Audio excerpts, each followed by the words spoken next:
wait on us. When these people come by, hey, take them back there to Shawan if you don't mind. There they. I think that's them. Go ahead and get them and introduce them. Don't make them come to you. Hello. Hey, how are you? Good. How are you? Doing good. Hi there. Hey, how are you? Good to see you. Are you shaking? No, I'm I didn't know if. No, I know who you are. I'm saying, are you shaking hands or? Oh yeah, we had COVID. We had COVID. Okay, I well, had good. 3 months. You're probably 3 months. We had the we had the antibodies, so actually, if we breathe on you, I'm getting it's stronger. helpful. Yeah. Yes. Hey, good to see you guys. Thank y'all for coming in.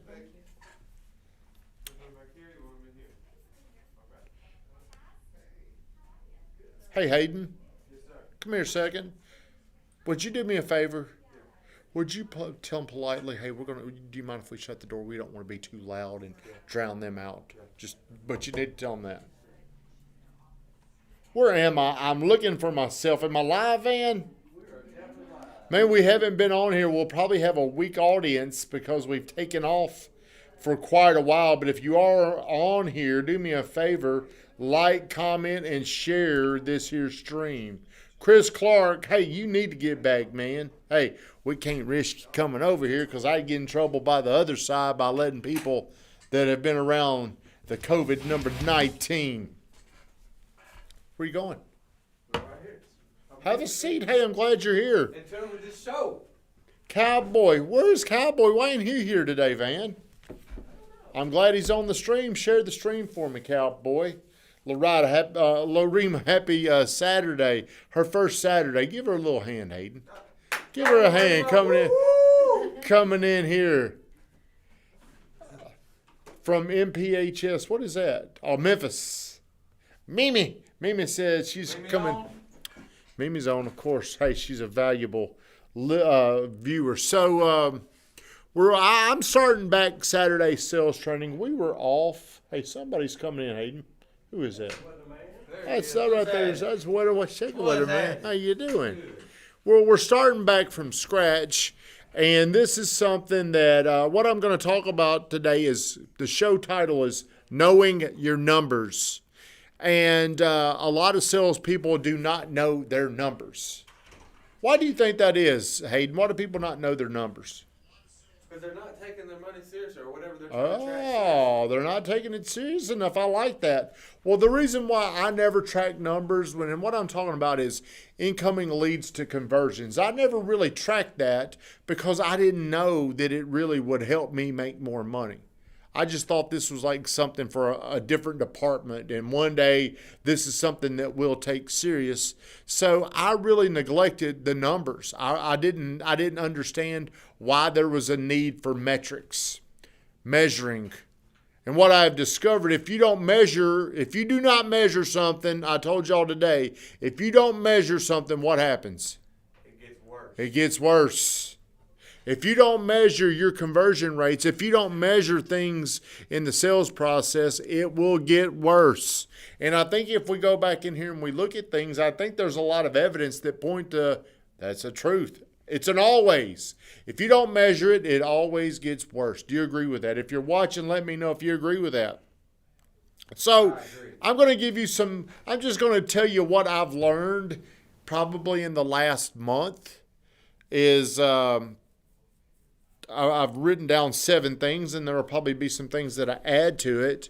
But I forever just assumed I would look at the number of sales that we had, and I just assumed we had a lead problem. We just ain't got enough leads coming in here. Well, now I've got enough data that shows what our conversion rates are, and it shows if I continue to buy more leads at our current conversion rates, my deficit will just grow. At the number we're at right now, if I buy more leads, we're going to continue to lose money. What that ain't going to help me. That's not going to fix anything. So if I don't really know yet what our conversion rate overall is going to be, but we're going to measure it in the end of the first quarter. And my goal overall, and it does include friends, family, referrals, past clients, brand new leads, Zillow leads. There's a lot of different lead sources, but all of those, I want those to tally up to about 10%.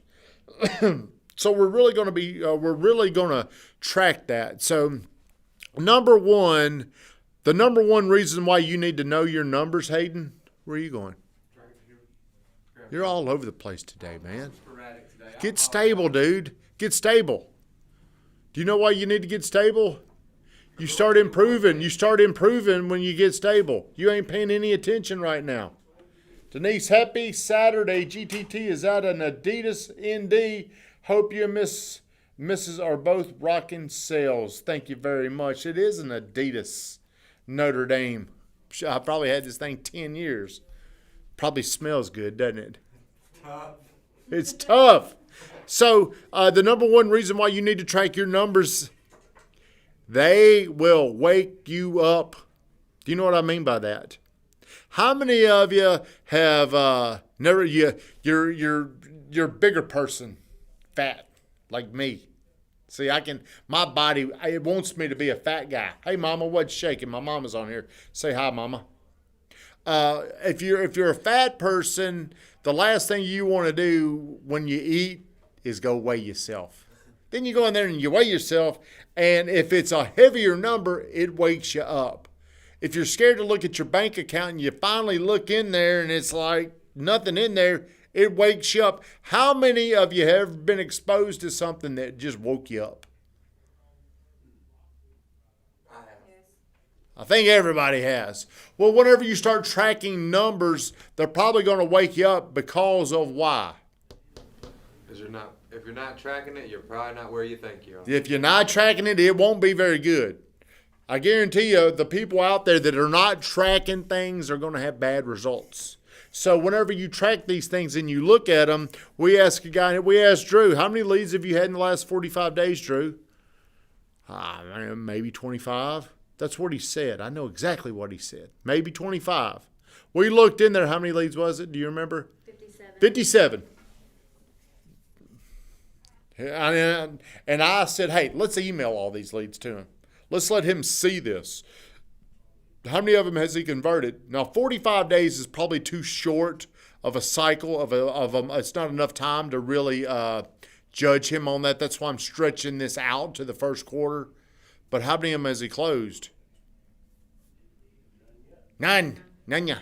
Okay, so if we're trying to get to 10%, if he's got 57 leads in the last 45 days, how many leads does he need to close at his leads today to be in good standing?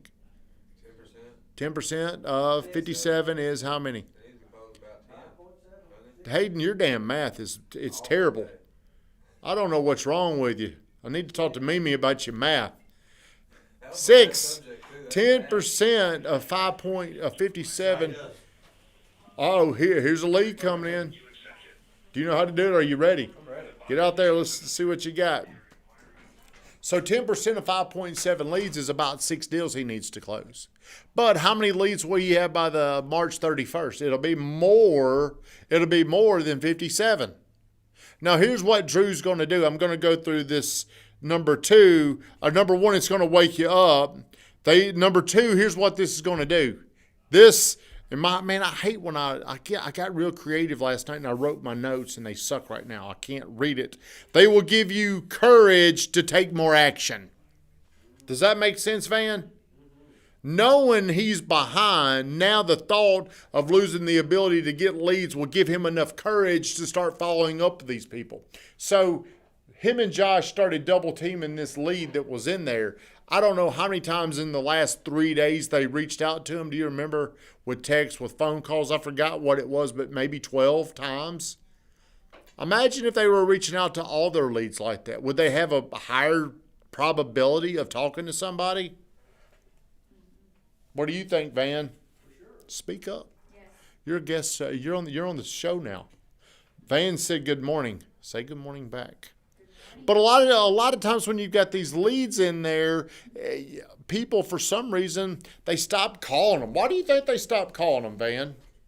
Because I think there is a perception of low-hanging fruit, and they tend to pursue the things that seem to be the quickest payoff, and they just blow the other ones off. I think you're probably right. I think they're looking for who's looking right now. But everybody that's looking on here eventually wants to buy. Would you agree with that? Yes. Why would we not try to take those people and convert them, whether it's in the future or maybe now? Hayden just got a call. That's somebody, maybe today, but in the future, they want to buy a house. Number 3, best indicator of proper follow-up. Whenever you are converting, like Drew, 57 leads, he does have one person under contract of those 57. Okay? So, whenever you're at 10%, to me that shows you've demonstrated good follow-up. Your follow-up is probably good if you're at this number. Now, hopefully we get to 10% and we stabilize that number and we grow. What I mean by stabilize is I don't want to get to 10 and then back down to 7. I want to consistently be at a 10%. We got to get to 10% first. So if we're good at our follow-up, if we're doing what we're supposed to be, I think 10% is where we should be. Where would you say our number overall is right now, Van? Overall, it's gotta be 2 to 3, maybe lower.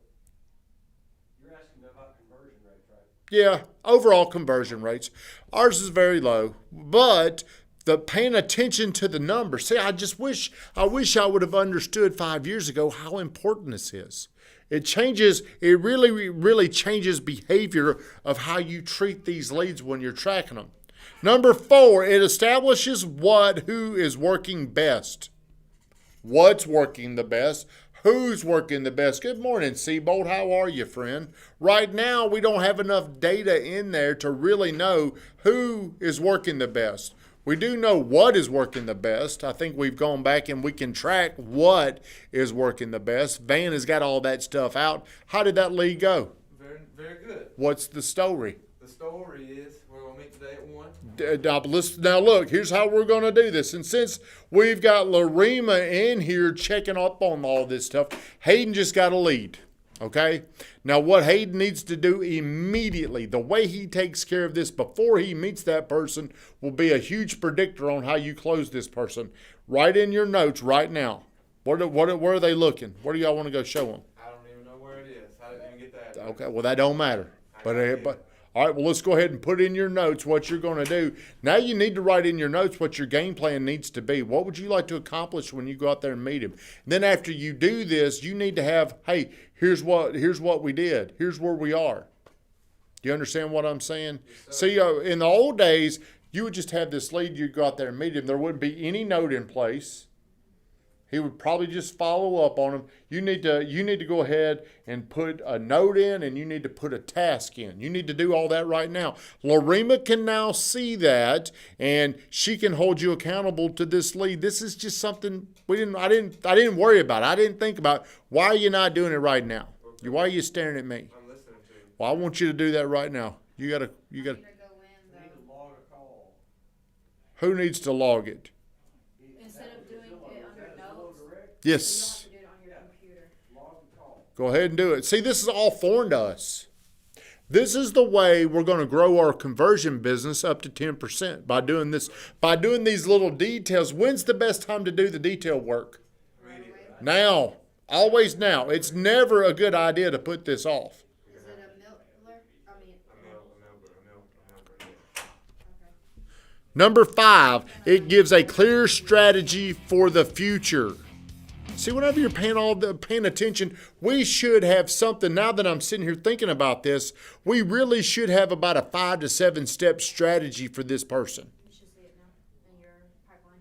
What we're doing right now is Hayden's got this lead. We're forcing him. How comfortable, how normal is this for you to do it, Hayden? Is this normal? No, It ain't normal. That's right. And whose fault is that? mine. Well, who takes the blame for it? You. I take the blame for it because I don't do this. So if I never have done this, how could I expect the other people around here to do this? So number 5, you need to have a clear strategy for this lead in the future. We can track this lead. Right now, you probably don't know a lot about this lead, do you? Now we're going to listen to the call. Whenever you talk to this particular person, we'll go back and listen. What was your question? We should do this the same every time. Van can go back in there and listen, because we also get Zillow grades how your call went. Did you know that? There's also going to be there will be a sales survey. So what are you doing? So what was some of the questions you asked them after the appointment was set? Did you ask them what they liked about the house? I didn't. Did you ask them, was there any other houses they'd like to see? Yeah.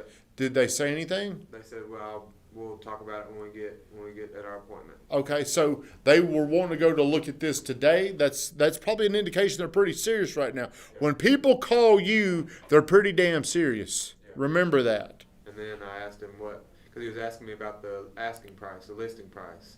And I said, I told him, I gave him you could have called in. When you call in, you could have called in about 2,000 homes. So Yep. I don't actually have it right in front of me, but I'll text that over to you. And whatever. Have you done that? I'm trying to Speed. find it out now. Well, you need to do that right now. Don't even listen to me anymore. Just get that done. Number 6, here's what's going to happen. If we can get all of our people around here buying into this and following up, hey, Cecilia, how you doing? If we can get every single person buying into this and doing all these tasks, here's what's going to happen. It's going to be unbelievable momentum.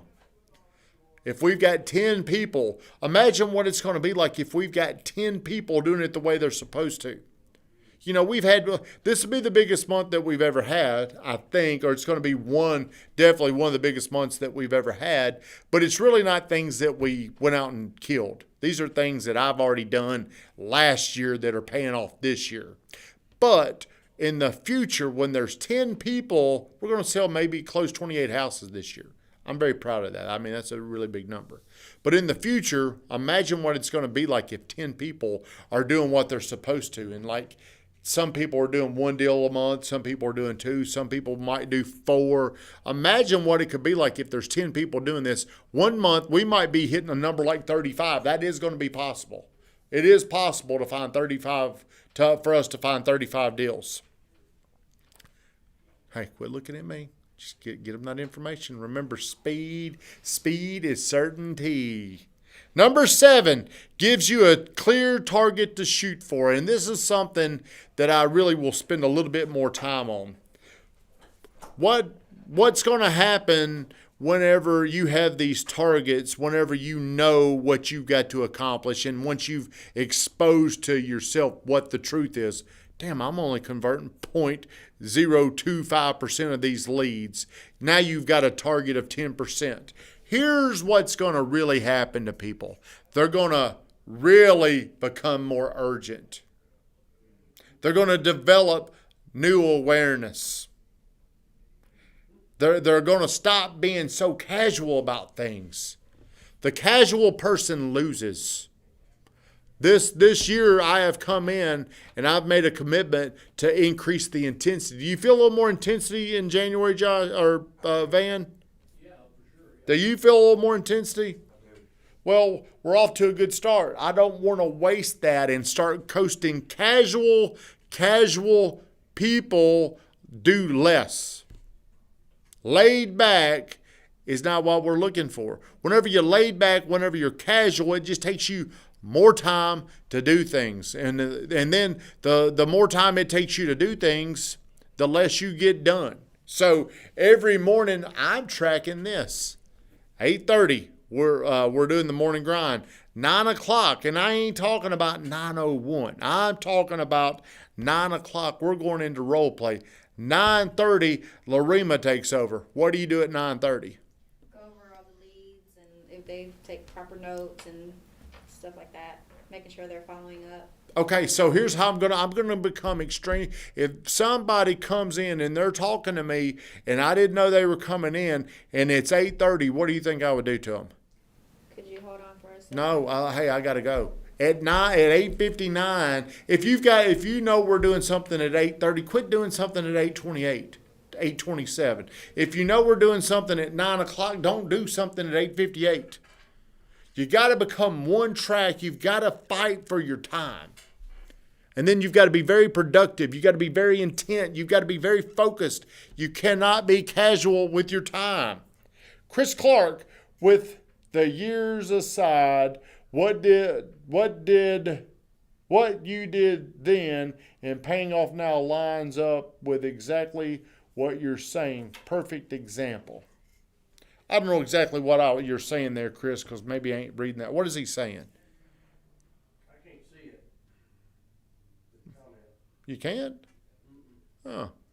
Well, with the years aside, what you did then and paying off now lines up with exactly what you're saying. Perfect example. Hey, I appreciate the comment. I'm not exactly sure what I said in that moment. What are you doing? Have you done that? Have you texted them? I mean, it's not the address. Look, is not for it. look right now. What are you looking for? The address is not in the app like it usually is. Well, look on the MLS. Have you looked? Where's your computer? Right here, my bag. Right. But get the computer out and look on the real tracks. And remember, urgency matters. Yeah. My issue is the address that he called in for is not on that Zillow app. I know. Now you need to go to what matters more, the Zillow app or the real tracks. See, a lot of times Zillow has stuff out there that's outdated, that's bad information. Sometimes they're not even for sale. What you did last year in the month of January being so good, that's right. Yeah, what we did in the last year is why January is going to be good. And Van made up a good point this morning about becoming great at something is not doing a lot right now. It's about doing the things that you need to do over the course of time. Time is where you time and the frequency, the amount that you do it is how you're going to become great, because everybody forgets stuff. They forget shit. They don't remember. What you say? You know what you said back in, what was that? So what you've got to do is you've got to keep doing it over and over and over until it becomes a part of your memory and a part of your knowing to when you know these things.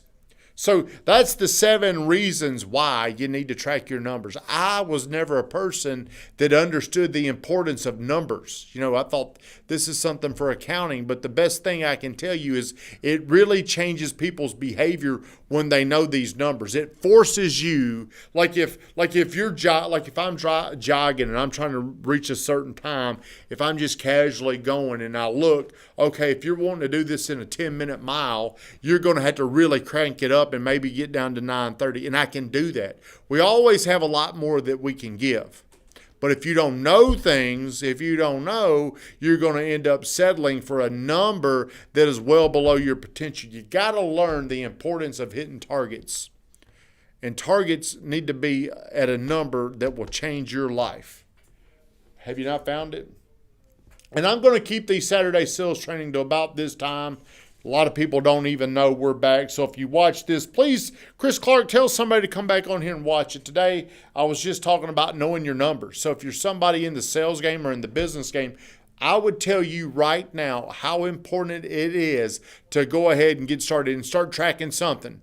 And you probably won't know what you're going to track in a month from now, but the important thing is start tracking something. And as you commit to tracking things, it's going to open your mind up to where you're going to start tracking more things. And then you're going to find more things that are important. And then you're going to find more things that lead to more business. Van, shut us down. Have a great